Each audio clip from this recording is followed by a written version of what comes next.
아니, 이럴 수가. 남대문 시장에 간 백만장자는 누군가가 밀쳐 안경다리가 부러지고 근처에 있는 안경점으로 급하게 들어가게 되는데 거기서 백만장자는 자신이 평생 잊어본 적 없는 얼굴을 발견합니다. 그리고선 충격을 받아 오열하기 시작합니다. 백만장자는 왜 오열했을까요? 대체 이 백만장자에게 무슨 사연이 있었던 걸까요? 지금 바로 시작합니다. 남대문 시장의 작은 안경점에서 수희는 벽에 걸린 어머니 사진을 바라보았습니다. 낡은 액자 속 어머니는 영원히 젊은 모습으로 미소 짓고 있었습니다. 반쪽짜리 사진이었죠. 나머지 반쪽은 60년 전 수희가 동생 민우에게 건넸습니다. 오늘도 많이 보고 싶네요, 어머니. 수희는 깊은 한숨을 내쉬었습니다. 67살이 된 지금도 어린 시절의 기억은 선명했습니다. 1957년 경기도 광주에서 태어난 그녀의 삶은 단 하루 만에 뒤바뀌었으니까요. 그날은 유난히 눈이 많이 내렸습니다. 6살 수희는 마루에 앉아 남동생과 함께 부모님을 기다리고 있었죠. 서울에 볼 일이 있다며 아침 일찍 나가신 부모님은 저녁이 되어도 돌아오지 않았습니다. 수희야, 이를 어떡하니? 이웃집 아저씨의 목소리가 떨렸습니다. 텔레비전도 없던 시절 마을에 뉴스가 전해지는 방식은 한 사람의 입에서 다른 사람의 귀로 전해지는 것이었습니다. 버스가 미끄러져 전복되는 사고가 있었다고 했습니다. 그 버스에는 수희의 부모님이 타고 계셨죠.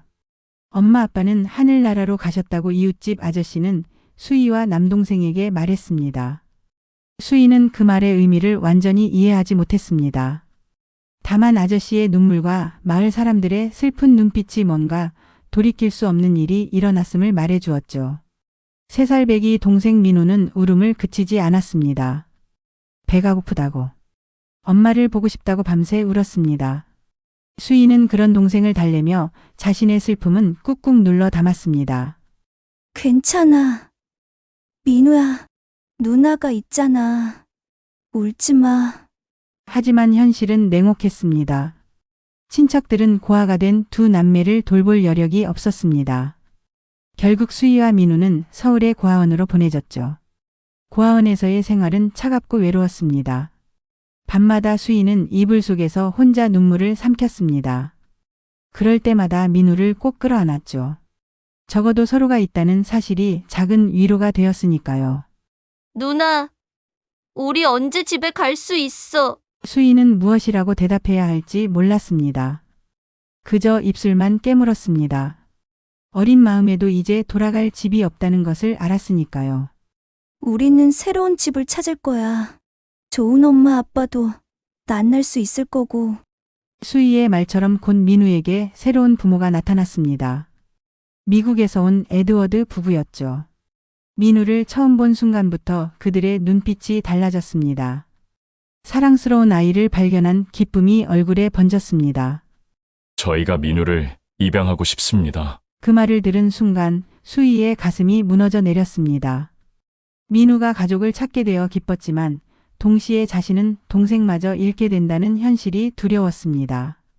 입양 수속이 끝나는 날 고아원 마당에서 수희는 민우의 작은 손을 꼭 잡았습니다. 눈물이 왈칵 쏟아질 것 같았지만 동생 앞에서는 울지 않기로 다짐했습니다. 민우야, 누나가 중요한 걸 줄게. 수희는 품 안에 간직해온 부모님의 사진을 꺼냈습니다. 그리고 조심스럽게 반으로 찢었죠. 아버지가 있는 반쪽은 민우에게, 어머니가 있는 반쪽은 자신이 갖기로 했습니다. 이거 정말 소중한 거야. 꼭 가지고 있어야 해. 나중에 크면 꼭 다시 만나자. 그때 이 사진도 다시 붙이는 거야. 약속할래? 민우는 작은 손가락을 내밀었습니다. 수희도 손가락을 걸었죠. 두 남매의 마지막 약속이었습니다. 약속. 꼭 다시 만나. 누나. 민우는 에드워드 부부와 함께 미국으로 떠났습니다. 수희는 멀어지는 차를 바라보며 한참을 서 있었습니다. 이제 세상에 혼자가 된 것 같은 외로움이 밀려왔습니다. 며칠 후 수희에게도 입양 가족이 나타났습니다. 서울에 사는 윤태식, 오미경 부부였습니다. 처음 만난 날 그들은 친절하고 다정했습니다. 수희야, 우리 딸이 되어줄래? 정말 예쁜 아이구나. 오미경은 수희의 머리를 쓰다듬으며 말했습니다. 태식은 밝게 웃으며 고개를 끄덕였죠. 수희는 잠시 망설였습니다. 하지만 고아원을 벗어날 수 있다는 생각에 곧 고개를 끄덕였습니다. 네, 좋아요. 그렇게 수희는 윤수희라는 새 이름을 갖게 되었습니다. 처음 몇 달은 꿈 같았습니다. 따뜻한 집, 맛있는 음식, 예쁜 옷. 모든 것이 좋았습니다. 하지만 그 행복은 오래가지 않았죠. 태식은 점점 술을 많이 마시기 시작했습니다. 술에 취하면 작은 일에도 화를 냈고 때로는 수희에게 손찌검을 하기도 했습니다. 이것도 제대로 못해? 쓸모없는 것. 그의 고함 소리에 수희는 몸을 움츠렸습니다. 어린 마음에도 내가 뭘 잘못했지? 라는 생각이 들었습니다. 오미경도 점점 냉담해졌습니다. 처음의 다정함은 온데간데 없이 사라졌죠. 상황은 오미경이 임신했다는 소식과 함께 더욱 악화되었습니다. 딸 서연이 태어난 후 수희는 가족이 아닌 하인처럼 취급받기 시작했습니다. 수희야, 서연이 기저귀 갈아주고 방 청소도 해. 빨래도 밀렸으니 그것도 하고. 오미경의 명령은 끝이 없었습니다. 학교에서 돌아오면 바로 집안일을 해야 했고 공부할 시간도 거의 없었습니다.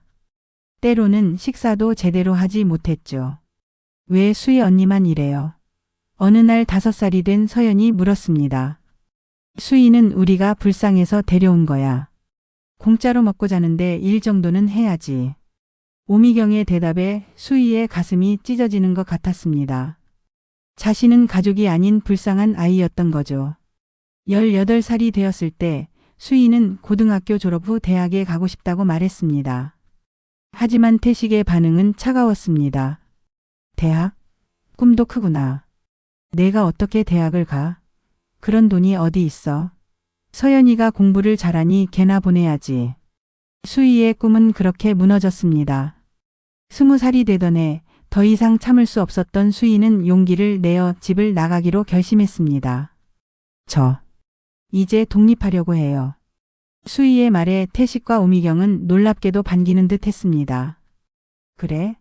이제 다 컸으니 내 길을 가는 게 좋겠구나. 우리도 서연이 뒷바라지하느라 바쁠 거고. 짐이라고는 작은 가방 하나뿐이었습니다. 수희는 그 안에 몇 벌의 옷과 함께 어머니의 반쪽 사진을 넣었습니다. 10살 때 받은 작은 팔찌도 소중히 챙겼죠. 서연이 몰래 준 것이었습니다. 언니 미안해요. 우리 엄마 아빠가 언니한테 너무해요. 그때 서연의 눈물 어린 말이 떠올랐습니다. 수희는 쓴 웃음을 지었습니다. 어쩌면 이 집에서 유일하게 자신을 진심으로 대해준 사람은 어린 서연이었을지도 모릅니다. 집을 나온 수희는 서울역 근처에서 하룻밤을 보냈습니다. 추위와 두려움에 떨면서도 이상하게 마음은 가벼웠습니다.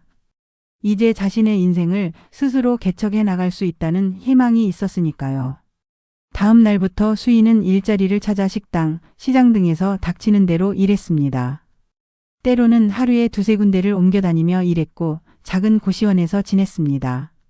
힘들었지만 누구의 눈치도 보지 않고 자신의 삶을 살 수 있다는 것이 행복했습니다. 젊은 아가씨가 혼자 고생이 많네. 남대문 시장의 노안경사 김 할아버지는 수희를 딸처럼 아껴주었습니다. 수희는 틈틈이 안경 수리 기술을 배우기 시작했습니다.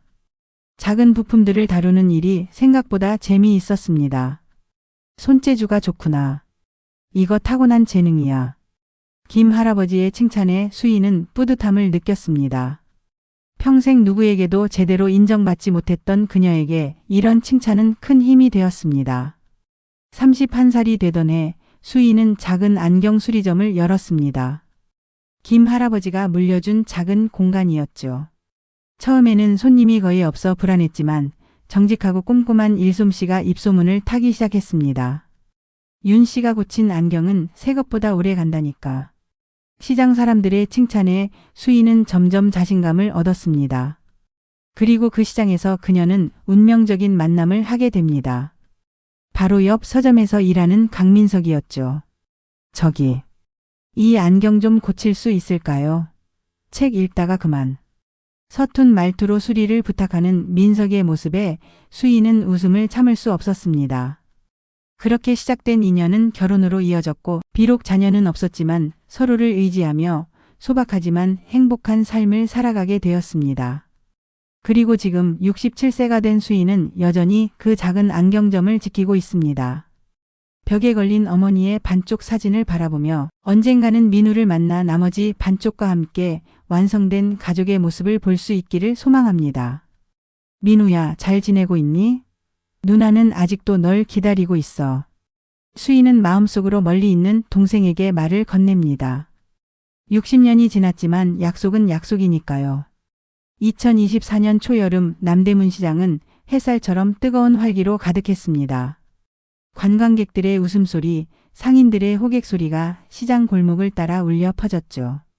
여름 냄새가 물씬 풍기는 이 분주한 곳에서 운명의 실타래는 예상치 못한 방향으로 꼬이기 시작했습니다.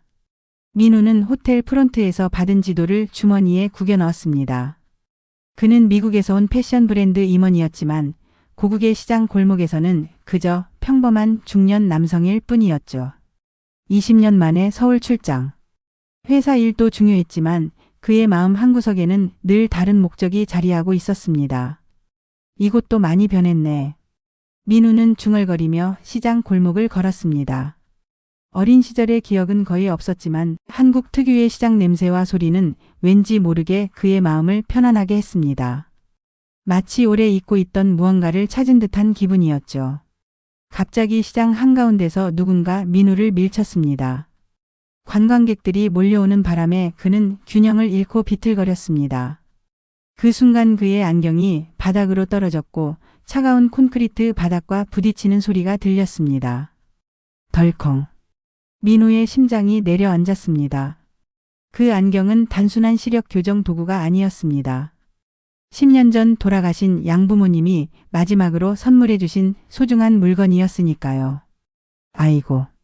그는 바닥에 무릎을 꿇고 안경을 집어들었습니다. 다리 부분이 부러지고 렌즈가 빠져 있었습니다. 민우의 표정이 어둡게 가라앉았습니다. 어떻게 하지? 민우의 고민을 들은 듯 옆에서 과일을 파는 할머니가 다가왔습니다. 아이고, 안경이 많이 망가졌네요. 저기 안쪽 골목에 기술 좋은 안경집 있어요. 금방 고칠 수 있을 거예요. 할머니의 주름진 손가락이 가리킨 곳은 시장 안쪽 작은 골목이었습니다. 민우는 감사의 인사를 전하고 그 방향으로 향했습니다. 좁은 골목을 따라 걷다 보니 정성 안경이라는 작은 간판이 보였습니다.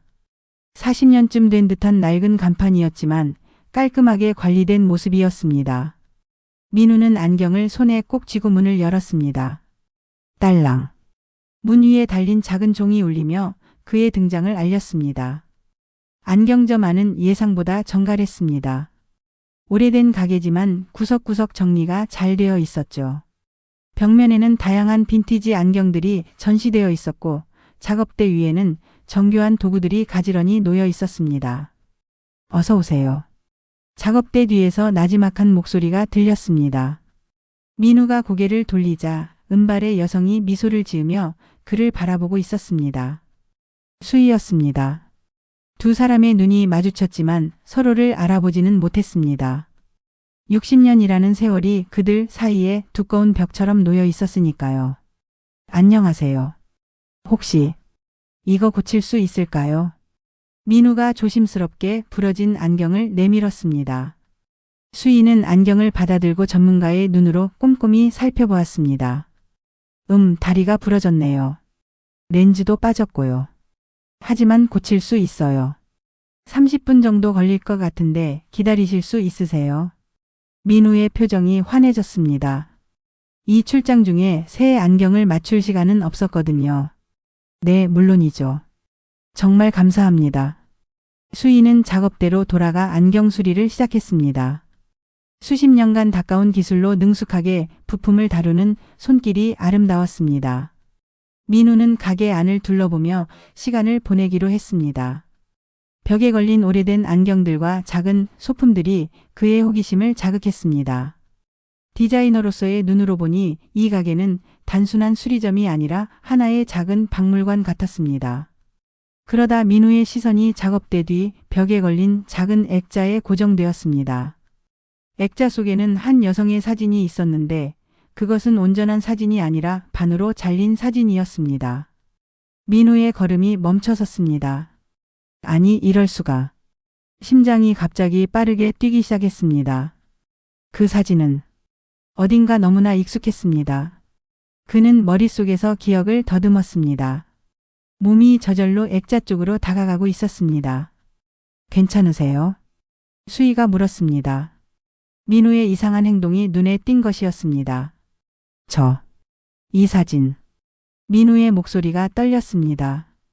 혹시 이 사진이 어디서 나온 건지 물어봐도 될까요? 수희의 눈썹이 살짝 올라갔습니다. 하지만 곧 부드러운 미소를 지었습니다. 아, 그건 제 어머니 사진이에요. 오래전에 돌아가셨지만 늘 제 곁에 두고 있답니다. 민우의 손이 떨리기 시작했습니다. 그는 주머니에서 지갑을 꺼냈습니다. 그리고 지갑 안에서 오래된 색이 바랜 사진 한 장을 조심스럽게 꺼냈습니다. 저는 이 사진을 평생 갖고 다녔습니다. 민우가 내민 사진은 한 남자의 모습이었습니다. 그것도 반쪽짜리 사진이었죠. 수희의 눈이 커졌습니다. 민우가 들고 있는 사진 속 남자는 그녀의 아버지였으니까요. 그 사진. 수희의 목소리가 떨렸습니다. 손에 들고 있던 드라이버가 바닥에 떨어졌지만 그녀는 알아차리지도 못했습니다. 두 사람은 어색한 침묵 속에서 서로를 바라보았습니다. 수희는 떨리는 다리로 일어나 벽에 걸린 액자를 가져왔습니다. 민우가 손에 든 사진과 나란히 놓자 두 사진이 완벽하게 맞아떨어졌습니다. 사진이 하나로 완성된 순간이었습니다. 민우야. 수희의 목소리는 속삭임보다 작았습니다. 민우의 눈에서 눈물이 흘러내렸습니다. 그의 가슴 깊은 곳에서 무언가가 터져나왔습니다. 60년간 잊고 있던 기억, 아니 잊으려 해도 잊을 수 없었던 그 기억이 홍수처럼 밀려왔습니다. 민우는 그 자리에서 오열하기 시작했습니다. 오열의 말을 잇지 못하던 민우는 이윽고 수희를 바라봅니다. 그리고 이렇게 말했습니다. 누나. 그 한마디에 수희의 무릎이 풀렸습니다. 그녀는 그 자리에 주저앉았고 두 손으로 입을 막았습니다. 눈물이 주르륵 뺨을 타고 흘러내렸습니다. 정말 민우 맞니? 민우도 수희 앞에 무릎을 꿇고 앉았습니다. 두 사람의 시선이 다시 마주쳤습니다. 60년이라는 세월은 그들의 외모를 완전히 바꿔놓았지만 눈빛만은 변하지 않았습니다. 그들은 서로의 눈에서 어린 시절의 모습을 찾아냈습니다. 누나. 정말 누나 맞아요. 민우의 목소리가 떨렸습니다. 수희 누나. 수희는 말없이 고개를 끄덕였습니다. 너무 놀란 나머지 말이 나오지 않았습니다. 그녀의 심장은 마치 폭풍우 치는 날의 파도처럼 거세게 뛰었습니다. 우리 고아원에서 반쪽 사진. 민우의 말은 끊어졌지만 수희는 모든 것을 이해했습니다. 그녀는 떨리는 손으로 민우의 얼굴을 만졌습니다. 잔주름이 있고 나이가 들었지만 분명 그녀의 동생이었습니다. 민우야. 정말 너구나. 두 사람은 말없이 서로를 끌어안았습니다. 60년 동안 쌓인 그리움, 외로움, 기다림이 그 포옹에 모두 담겨 있었습니다. 가게 안은 조용했지만 두 사람의 마음속은 폭풍우가 몰아치고 있었습니다. 누나. 약속 지켰어. 다시 만나기로 한 약속. 민우의 말에 수희는 더욱 격하게 흐느꼈습니다. 그녀도 그 약속을 한순간도 잊은 적이 없었습니다. 매일 밤 잠들기 전 반쪽 사진을 보며 동생을 생각했으니까요. 그래. 우리 약속 지켰구나. 감격의 눈물 속에서 두 사람은 오랜 시간 서로를 놓지 못했습니다. 마치 다시 헤어질까 두려운 듯이요. 딸랑거리는 문종소리가 들려도 두 사람은 현실로 돌아올 수 없었습니다. 어머, 무슨 일이세요? 다른 손님이 들어왔지만 수희는 대답할 수 없었습니다. 민우가 자리에서 일어나 상황을 간단히 설명했습니다. 죄송합니다만 오늘은 가게가 일찍 문을 닫을 것 같습니다. 저희가 60년 만에 가족을 찾았거든요. 손님은 놀란 표정으로 두 사람을 바라보다가 곧 따뜻한 미소를 지으며 문을 나섰습니다. 수희는 떨리는 손으로 영업 종료 팻말을 걸었습니다. 민우야, 우리 옆 카페에 가서 이야기 좀 할까? 민우는 고개를 끄덕였습니다. 그는 여전히 믿기지 않는다는 표정이었습니다. 수희도 마찬가지였죠. 마치 꿈을 꾸는 것 같았습니다. 두 사람은 나란히 시장 골목을 걸었습니다. 서로 할 말이 너무 많아 오히려 침묵이 흘렀습니다. 어디서부터 이야기를 시작해야 할지, 60년의 세월을 어떻게 압축해야 할지 막막했으니까요. 작은 카페에 자리를 잡은 두 사람, 민우의 안경은 수리가 끝나지 않은 채 가게에 남아 있었지만 그는 개의치 않았습니다. 지금 그의 눈에는 누나의 모습만 선명했으니까요. 누나, 정말 꿈만 같아. 민우가 말했습니다. 그의 눈에 다시 눈물이 고였습니다. 나도. 아직 믿기지가 않아. 수희는 민우의 손을 꼭 잡았습니다. 따뜻했습니다. 살아있는 온기가 전해졌습니다. 꿈이 아니었습니다. 이제 우리 다시는 헤어지지 말자. 수희의 말에 민우는 힘주어 고개를 끄덕였습니다. 두 사람의 새로운 이야기가 시작되는 순간이었습니다. 남대문 시장 근처 작은 카페의 구석자리, 시간은 멈춘 듯 했습니다.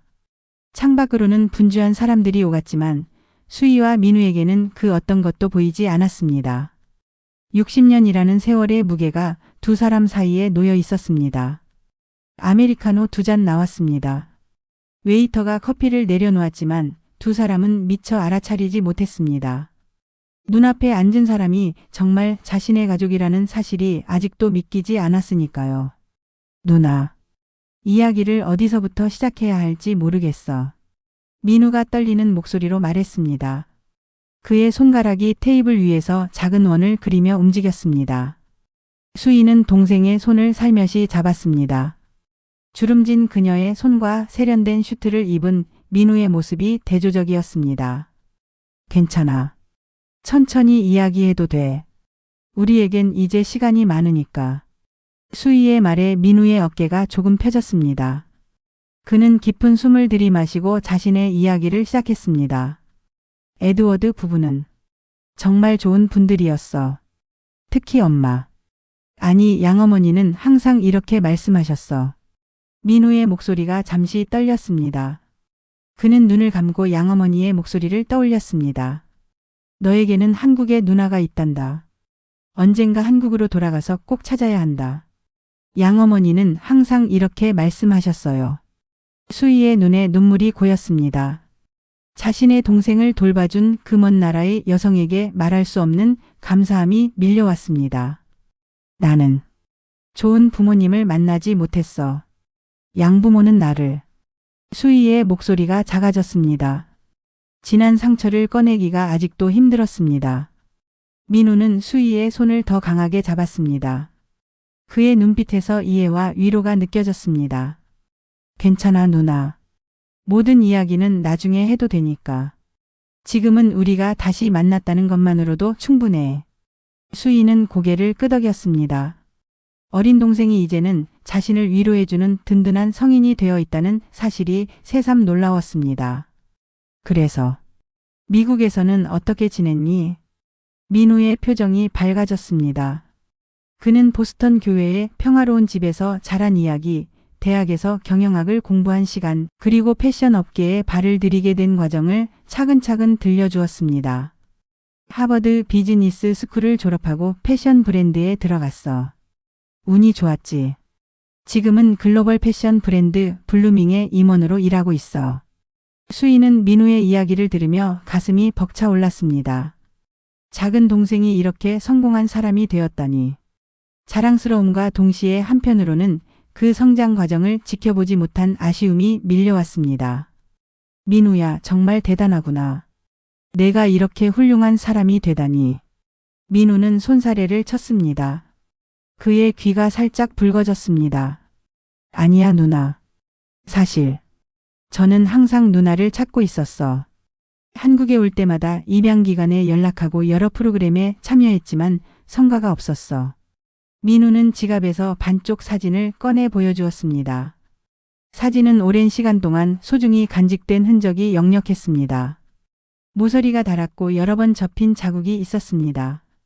이 사진을 침대 옆에 두고 자랐어. 한국에 올 때마다 항상 지갑에 넣고 다녔고 이번 출장도 회사 일뿐만 아니라 다시 한번 누나를 찾아보기. 이번 출장도 회사 일뿐만 아니라 다시 한번 누나를 찾아보기 위한 목적도 있었어. 수희의 가슴이 뭉클해졌습니다. 자신도 60년 동안 그 반쪽 사진을 소중히 간직해 왔으니까요. 두 사람은 물리적으로는 대양을 사이에 두고 떨어져 있었지만 마음만은 항상 연결되어 있었던 것입니다. 이제 우리가 만났으니 그동안의 시간을 조금이라도 메우고 싶어. 민우의 눈빛이 진지해졌습니다. 그는 잠시 망설이다가 조심스럽게 말을 이어갔습니다. 실은 서울 강남에 블루밍 플래그십 스토어를 오픈할 계획이야. 아시아 시장 진출을 위한 중요한 발판이 될 거야. 수희는 관심을 보이며 고개를 끄덕였습니다. 패션이나 비즈니스에 대해 잘 알지 못했지만 동생의 이야기를 듣고 싶었습니다. 그래서 민우가 깊은 숨을 들이마셨습니다. 누나에게 부탁하고 싶은 게 있어. 수희는 의아한 표정으로 민우를 바라보았습니다. 민우는 갑자기 진지한 표정으로 수희의 손을 꼭 잡았습니다. 누나가 우리 매장의 한국 지점 총괄 매니저를 맡아줘. 수희의 눈이 커졌습니다. 그녀의 입에서 작은 탄성이 흘러나왔습니다. 뭐라고? 내가? 하지만 난 안경점 외에는 경험이 없는데. 민우는 고개를 저었습니다. 그의 눈빛은 확신에 차 있었습니다. 누나는 단순한 안경사가 아니라 진정한 장인이야. 누나가 30년 넘게 쌓아온 정직한 상인 정신과 고객 서비스 능력이 우리 매장을 관리하는데 꼭 필요해. 수희는 멍한 표정이 되었습니다. 그녀의 머릿속은 혼란스러웠습니다. 67살의 나이에 전혀 새로운 일을 시작한다는 것은 두려운 일이었습니다. 게다가 시장의 작은 안경점과 강남의 글로벌 패션 매장은 너무나 다른 세계였습니다. 민우야, 내가 할 수 있을까? 난 패션에 대해 아무것도 모르는데. 민우는 따뜻한 미소를 지었습니다. 그의 목소리에는 확신이 담겨 있었습니다. 누나, 패션은 내가 알려줄게. 하지만 사람을 대하는 진심과 열정은 누구에게도 배울 수 없는 거야. 그리고 민우의 목소리가 살짝 떨렸습니다. 솔직히 말하면 누나에게 오랜 세월 빚진 마음이 있어. 이제는 함께 일하며 가족으로서 시간을 보내고 싶어. 수희의 눈에 눈물이 고였습니다. 민우의 진심 어린 말에 그녀의 마음이 따뜻해졌습니다. 동생이 자신을 정말 가족으로 생각하고 있다는 사실이 그녀의 오래된 상처를 조금씩 치유해 주는 것 같았습니다. 민석이, 내 남편도 괜찮을까? 수희가 문득 남편을 생각했습니다. 민우의 눈이 반짝였습니다. 물론이지. 매형 꼭 만나고 싶어. 대한호텔 스위트룸으로 같이 와. 대화는 자연스럽게 가족 이야기로 이어졌습니다. 민우는 휴대폰을 꺼내 미국에 있는 가족 사진을 보여주었습니다. 이쪽이 아내 캐롤린이고 17살 딸 소피아, 13살 아들 에단이야. 수희는 민우의 가족 사진을 보며 감격했습니다. 그녀에게는 조카들이 생긴 것입니다. 민우는 호텔에서 화상통화로 가족들과 수희를 소개하자고 제안했습니다. 그리고 누나, 우리 저녁 함께 먹자. 내가 호텔 근처에 좋은 한식당을 예약할게. 매형도 꼭 함께 와야 해. 수희는 고개를 끄덕였습니다. 그녀의 마음은 이미 한참 앞서 달려가고 있었습니다. 안경점을 정리하고 새로운 일을 시작하고 민우와 그의 가족과 더 많은 시간을 보내는 미래를 상상하고 있었습니다. 그럼 카페를 나가기 전에 한 가지만 더 물어볼게. 민우의 표정이 다시 진지해졌습니다. 누나, 윤수희가 아니라 본명으로 돌아가실 생각은 없어? 정수희. 우리 부모님이 지어주신 이름으로 말이야. 수희는 깊은 생각에 잠겼습니다. 정수희. 오랫동안 잊고 있던 이름이었습니다. 아니, 잊은 것이 아니라 깊이 묻어두었던 이름이었죠. 그 이름을 부르는 것만으로도 어린 시절의 아픔이 떠올랐으니까요. 하지만 이제는 달랐습니다. 민우를 다시 만난 지금 그 이름은 더 이상 아픔이 아닌 새로운 시작을 의미했습니다. 그래. 수희의 목소리가 흔들렸습니다. 이제 정수희로 돌아갈 시간인 것 같아. 민우의 얼굴에 환한 미소가 번졌습니다. 그는 테이블 너머로 몸을 기울여 수희를 안아주었습니다. 누나, 정말 다시 만나서 기뻐. 수희. 아니, 이제는 정수희의 얼굴에도 밝은 미소가 피어났습니다. 그녀의 가슴 속에서는 오랫동안 꽁꽁 얼어있던 무언가가 서서히 녹아내리고 있었습니다. 이제 그녀는 진정한 자신의 모습으로 돌아갈 준비가 되었습니다. 민우야, 나도 너무 기뻐. 이제 정말 새로운 시작을 할 수 있을 것 같아. 카페 창밖으로 서울의 햇살이 두 사람을 따뜻하게 비추고 있었습니다. 60년이라는 긴 겨울을 지나 마침내 그들의 인생에 봄이 찾아온 것 같았습니다. 60년 만에 기적적인 재회. 반쪽 사진이 이어준 남매의 감동 스토리. 서울 동부일보 아침 신문의 제목이 눈에 들어왔습니다. 수희는 떨리는 손으로 신문을 집어들었습니다. 기사 중앙에는 민우와 자신이 나란히 앉아 웃고 있는 사진과 함께 두 장의 반쪽 사진이 하나로 합쳐진 모습이 크게 실려 있었습니다. 어떻게 이런 일이? 수희의 목소리가 떨렸습니다. 그들의 재회 이야기가 이렇게 공개될 줄은 상상도 못했습니다. 민석이 신문을 들여다보며 고개를 갸웃했습니다. 누가 이 이야기를 신문사에 제보한 걸까요? 수희는 기사를 자세히 읽었습니다. 안경점에서 우연히 깨진 안경과 반쪽 사진이 가져온 60년 만의 극적인 재회 이야기가 자세히 쓰여 있었습니다. 아마도 그날 가게에 들어왔던 손님이 기자였거나 이웃 상인 중 누군가가 이 감동적인 이야기를 전한 것 같았습니다. 한편으로는 불편했지만 또 한편으로는 이 기사가 비슷한 상황에 처한 다른 이들에게 희망을 줄 수도 있겠다는 생각이 들었습니다. 민우에게 전화해 봐야겠어요. 수희가 전화를 들려는 순간 안경점 문이 열렸습니다. 딸랑거리는 종소리와 함께 들어온 사람들을 보는 순간 수희의 얼굴에서 핏기가 싹 가셨습니다. 수희야, 오랜만이구나. 신문에서 내 기사를 봤어. 정말 놀랐어. 우리 수희가 이렇게 유명해졌다니. 양아버지 윤태식의 목소리였습니다. 그의 뒤로 양어머니 오미경과 양가의 딸 서연이 서 있었습니다. 수희의 심장이 미친 듯이 뛰기 시작했습니다. 숨이 제대로 쉬어지지 않았습니다. 당신들, 어떻게? 수희의 목소리가 가늘게 떨렸습니다. 40년 넘게 보지 못했던 얼굴들이 갑자기 나타나자 마치 악몽을 꾸는 것 같았습니다. 양부모의 얼굴에는 주름이 깊게 패였고 머리카락은 하얗게 변해 있었습니다. 서연은 이제 중년 여성이 되어 있었지만 그녀의 눈빛은 여전히 수희가 기억하는 그대로였습니다. 아이고, 그렇게 놀랄 것 없잖아. 우리가 내 부모인데. 태식이 너무나 당연하다는 듯 말했습니다. 법적으로는 아직도 우리 딸이잖니. 오미경이 가식적인 미소를 지으며 덧붙였습니다. 수희의 가슴 한구석이 찢어지는 듯 했습니다. 그들의 말대로 법적으로는 아직 윤수희였습니다. 입양 서류에 서명했으니까요. 하지만 그녀의 마음속에서는 이미 정수희로 돌아가고 있었습니다. 무슨 일로 오셨어요?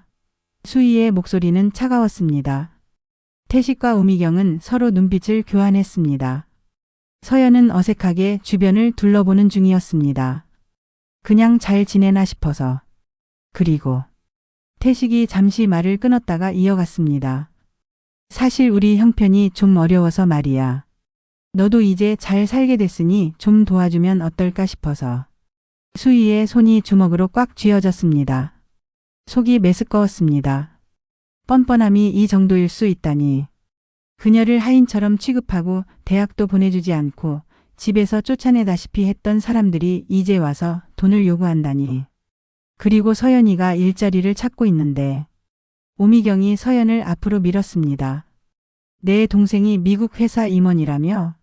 혹시 서연이한테 자리 하나 만들어줄 수 있을까? 서연의 얼굴이 붉어졌습니다. 그녀는 어머니의 말에 불편한 기색이 역력했지만 동시에 기대감도 보였습니다. 언니, 오랜만이에요. 잘 지내셨어요? 서연의 목소리는 작았습니다. 수희는 대답하지 않았습니다. 머릿속이 복잡했습니다. 과거의 상처, 분노, 그리고 이제 막 찾은 행복이 한데 뒤엉켰습니다. 양부모를 쫓아내고 싶은 마음과 어린 시절 자신에게 유일하게 친절했던 서연에 대한 기억 사이에서 갈등했습니다. 지금은 제가 좀 바빠서요. 나중에 연락드릴게요. 수희는 겨우 이 말을 짜냈습니다. 그녀는 온몸을 떨고 있었습니다. 태식의 눈빛이 날카로워졌습니다. 뭐야, 이제 잘 살게 됐다고 우리를 무시하는 거야. 우리가 너를 키웠잖아. 수희의 심장이 덜컥 내려앉았습니다. 그들이 키웠다고 말하는 방식은. 그녀는 입술을 깨물었습니다. 대답하면 안 돼. 감정에 휘둘리면 안 돼. 제발 가주세요. 제가 나중에 연락드릴게요. 그녀의 목소리는 떨렸지만 단호했습니다.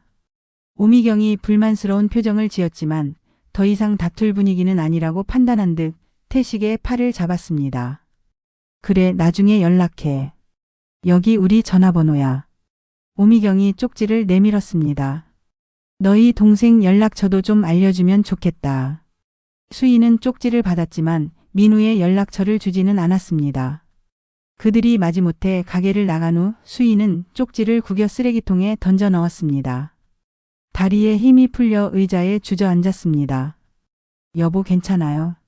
민석이 수희의 어깨를 감싸 안았습니다. 수희는 고개를 저었습니다. 괜찮지 않았습니다. 지난 40년간에서 잊으려 했던 악몽이 다시 그녀의 앞에 나타난 것이었으니까요.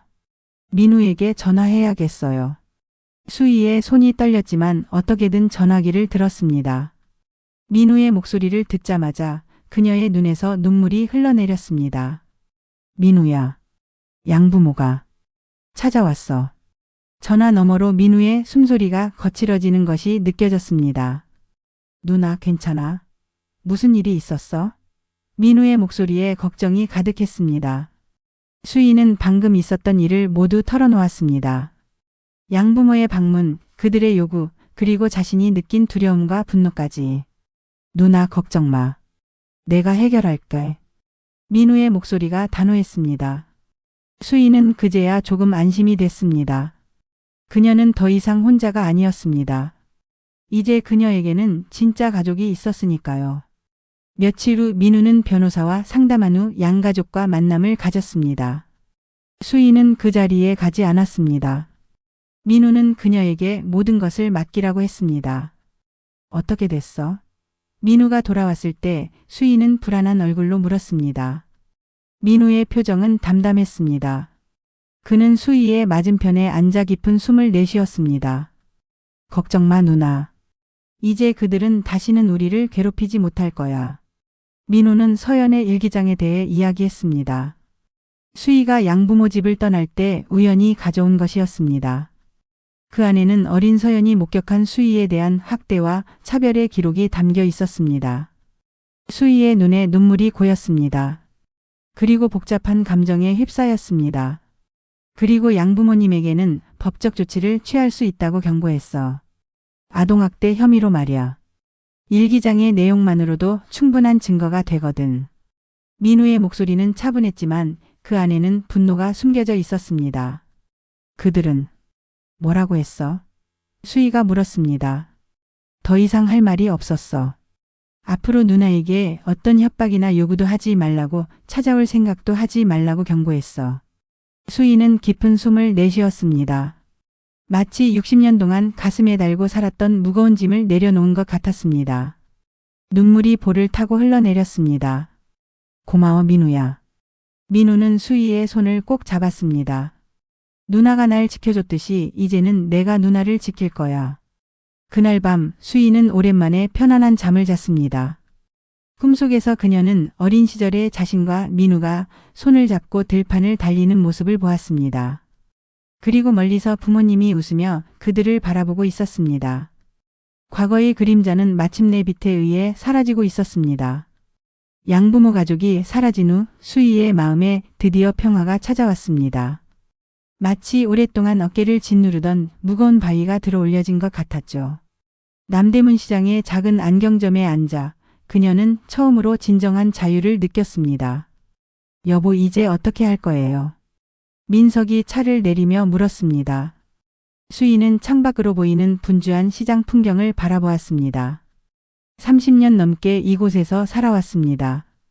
이 좁은 공간은 그녀의 성공, 실패, 기쁨, 슬픔을 모두 지켜본 증인이었습니다. 이제 정말 새로운 시작을 할 때가 온 것 같아요. 수희의 목소리에는 설렘과 두려움이 동시에 담겨 있었습니다. 67세의 나이에 새로운 도전을 한다는 것은 쉬운 결정이 아니었으니까요. 하지만 그녀의 마음은 이미 결정을 내렸습니다. 다음 날 아침, 수희는 정성 안경의 문을 열면서 다른 생각을 했습니다. 이제 곧 문을 닫게 될 가게였습니다. 처음으로 이 간판을 달았던 날이 생생하게 떠올랐습니다. 정성이라는 이름에는 그녀의 진짜 성인정과 성실함의 의미가 담겨 있었습니다. 모르는 사람들은 그저 성실하게 일하겠다는 의미로 생각했지만 수희에게는 잊지 못할 본래 이름의 일부를 간직하는 방법이었죠. 이제 진짜 내 이름으로 새 삶을 시작할 수 있게 되었어요. 수희는 민석에게 행복한 미소를 지으며 말했습니다. 그녀의 눈에는 오랜만에 보는 소녀 같은 반짝임이 있었습니다. 폐업 소식이 퍼지자 오랜 단골들이 하나둘 안경점을 찾아왔습니다. 그들의 얼굴에는 아쉬움이 가득했지만 동시에 수희의 새 출발을 진심으로 축하해주는 마음도 담겨 있었습니다. 선생님, 어디로 가시는 건가요? 제 안경은 이제 누가 고쳐주나요? 70대의 박 할머니가 떨리는 목소리로 물었습니다.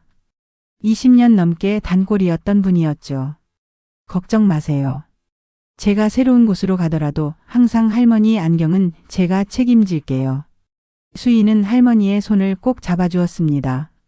시장 사람들과의 인연은 그녀의 삶에서 너무나 소중한 부분이었으니까요. 폐업 전날 저녁 시장 상인들이 모여 작은 파티를 열어주었습니다. 수십 년간 같은 골목에서 함께 웃고 울었던 사람들이 모여 수희의 새로운 시작을 축하했습니다. 정수희 선생님, 우리 시장의 자랑이었어요. 새 일터에서도 행복하세요. 옆 가게 김 할아버지의 눈시울이 붉어졌습니다. 수희도 마음이 뭉클해졌습니다. 이곳에서의 시간은 그녀에게 단순한 장사가 아닌 하나의 가족을 만든 시간이었으니까요. 모두 고마워요. 여러분이 있었기에 제가 지금까지 올 수 있었어요. 다음 날 아침, 수희와 민우는 함께 고향 경기도 광주로 향했습니다. 강남의 매장 오픈 준비는 이미 많은 부분이 진행되고 있었고 본격적인 시작 전에 과거와의 화해가 필요하다고 느꼈기 때문입니다. 이곳이 우리가 태어난 곳이야. 경기도 광주의 작은 마을에 도착하자 수희의 목소리가 떨렸습니다. 60년이 넘는 세월이 흘렀지만 산의 모양과 들판의 풍경은 여전히 그녀의 기억 속에 남아 있었습니다. 기억나는 게 있어, 누나? 민우가 조심스럽게 물었습니다. 그는 너무 어릴 때 떠나와서 고향에 대한 기억이 거의 없었습니다. 조금. 저기 마을 입구에 있는 그 큰 나무 그리고 저 뒷산. 수희는 천천히 걸으며 주변을 둘러보았습니다. 오래된 기억이 물결처럼 밀려왔습니다. 희미하지만 따뜻한 기억들. 부모님과 함께했던 짧은 시간의 조각들이 마음속에서 춤추기 시작했습니다. 그들은 마을 주민의 도움을 받아 옛집으로 추정되는 장소를 찾았습니다. 지금은 다른 집이 지어져 있었지만 그 위치에 선이 묘한 감정이 밀려왔습니다. 여기서 우리가 살았던 거야. 수희가 속삭이듯 말했습니다. 민우는 아무 말도 하지 않고 그저 그 자리에 서 있었습니다. 비록 기억은 없었지만 이곳이 자신의 뿌리라는 사실만으로도 가슴이 벅차올랐습니다. 그들은 마을 뒷산으로 향했습니다. 산책로를 따라 올라가다 보니 커다란 느티나무가 나타났습니다. 수희의 발걸음이 멈춰섰습니다. 이 나무 아래서 놀았던 것 같아. 그때는 세상이 얼마나 넓고 무서운지 몰랐지. 수희가 느티나무를 쓰다듬으며 말했습니다. 그녀의 눈에서 눈물이 흘러내렸습니다. 인생의 큰 굴곡을 겪기 전 순수했던 어린 시절의 기억이 생생하게 떠올랐습니다. 민우는 주머니에서 지갑을 꺼냈습니다. 그리고 이제는 완전히 합쳐진 부모님의 사진을 조심스럽게 꺼내 수희에게 보여주었습니다. 두 사람은 사진을 바라보며 나란히 서 있었습니다. 어머니, 아버지, 저희 드디어 다시 만났어요. 이제 걱정 마세요. 수희와 민우는 손을 맞잡고 속삭였습니다. 그 순간 산들바람이 불어와 느티나무 잎사귀를 흔들었습니다. 마치 부모님이 그들의 말을 듣고 대답하는 것 같았습니다. 귀환의 여정을 마치고 그들은 서울로 돌아왔습니다. 이제 정말 새로운 시작을 할 준비가 되었다고 느꼈습니다. 강남의 새 매장 개점식 날이 밝았습니다. 블루밍 플래그십 스토어는 현대적인 디자인과 한국적인 요소를 절묘하게 조화시킨 공간이었습니다. 수희는 긴장된 마음으로 매장을 둘러보았습니다. 남대문 시장의 작은 안경점과는 너무나 다른 세계였습니다. 긴장된다야. 수희가 떨리는 목소리로 말했습니다. 민호는 자신감 있게 미소를 지었습니다. 걱정 마, 누나. 누나는 이미 충분히 준비되어 있으니까. 개점식에는 패션업계 관계자들과 기자들이 대거 참석했습니다. 민호는 마이크를 잡고 모두의 이목을 집중시켰습니다. 오늘 이 자리에 여러분을 모시게 되어 기쁩니다. 블루밍의 첫 한국 매장 오픈을 축하해 주셔서 감사합니다. 그의 목소리는 힘이 있었고 자신감이 넘쳤습니다. 그리고 그는 수희를 무대 위로 초대했습니다. 그리고 이 자리를 빌려 특별한 분을 소개해 드리고 싶습니다. 바로 저희 한국 지점의 총괄 매니저이자 제 인생에서 가장 소중한 발견인 제 누나 정수의 씨입니다. 수희는 떨리는 다리로 민우 옆에 섰습니다. 박수 소리가 그녀의 귀를 가득 채웠습니다. 제 인생에서 가장 소중한 발견은 이 브랜드가 아니라 60년 만에 찾은 제 누나입니다. 민우의 소개에 참석자들은 뜨거운 박수를 보냈습니다. 수희의 눈에서는 행복의 눈물이 흘러내렸습니다. 이 순간이 꿈만 같았습니다. 첫 몇 주간은 혼란의 연속이었습니다. 패션업계의 빠른 템포, 새로운 용어들, 복잡한 인간관계. 모든 것이 수희에게는 낯설었습니다. 하지만 그녀는 놀라운 적응력을 보여주었습니다. 30년 넘게 시장에서 장사하며 쌓은 경험이 이곳에서도 빛을 발했습니다. 정 매니저님, 이 고객은 VIP 고객인데 특별한 요청이 있으세요. 젊은 직원이 다급하게 말했습니다. 수희는 침착하게 미소를 지었습니다. 걱정 마세요. 제가 직접 응대할게요. 고객 응대에 있어서는 그 누구보다 경험이 풍부했습니다. 단순한 물건 판매가 아닌 사람의 마음을 읽고 그들의 필요를 채워주는 일. 그것은 수희가 평생 해온 일이었으니까요. 한 달이 지나자 매장은 안정을 찾기 시작했습니다. 수희의 리더십 아래 직원들도 하나의 팀으로 단단하게 뭉쳤습니다. 그녀는 나이와 경험의 차이를 뛰어넘어 모두와 소통하는 방법을 찾아냈습니다. 미국으로 돌아가야 할 시간이 다가오자 민우는 수희와 민석을 저녁 식사에 초대했습니다. 누나, 정말 자랑스러워. 한 달 만에 이렇게 멋지게 적응하다니 말이야. 민우의 얼굴에는 진심 어린 감탄이 담겨 있었습니다. 수희는 부끄러운 듯 미소를 지었습니다. 모두 너 덕분이야. 이런 기회를 준 것도 용기를 준 것도 모두 내가 해준 거잖아. 민우는 고개를 저었습니다. 아니야. 다 누나의 재능과 용기가 만들어낸 결과인걸. 그는 잠시 생각에 잠겼다가 이어 말했습니다. 이제 미국으로 돌아가지만 3개월마다 한국을 방문할 거야. 그리고 누나와 매형도 미국으로 초대하고 싶어. 미국의 가족들이 누나를 만나고 싶어 해. 수희는 기쁨에 차 고개를 끄덕였습니다. 이제 그들은 절대 헤어지지 않을 것입니다. 이제 우리는 절대 헤어지지 않을 거야. 비행기 타고 몇 시간이면 만날 수 있으니까. 민우는 공항에서 수희를 배웅하며 말했습니다. 그의 눈에도 이별의 아쉬움이 묻어났지만 다시 만날 것이라는 확신도 함께 담겨 있었습니다. 수희는 공항에서 돌아오는 길 차창 밖 서울의 풍경을 바라보았습니다. 67살의 나이에 그녀는 전혀 새로운 인생을 시작했습니다. 두렵지만 설레는 마음. 과거의 상처를 극복하고 진정한 자신을 찾아가는 여정이 이제 막 시작되었습니다. 여보, 행복해요. 민석이 운전하며 물었습니다. 수희는 따뜻한 미소를 지었습니다. 네, 정말 행복해요. 이제야 진짜 정수희로 살아가는 것 같아요. 그녀는 창밖으로 날아가는 새들을 바라보았습니다. 자유롭고 당당하게 하늘을 나는 모습이 부러웠습니다.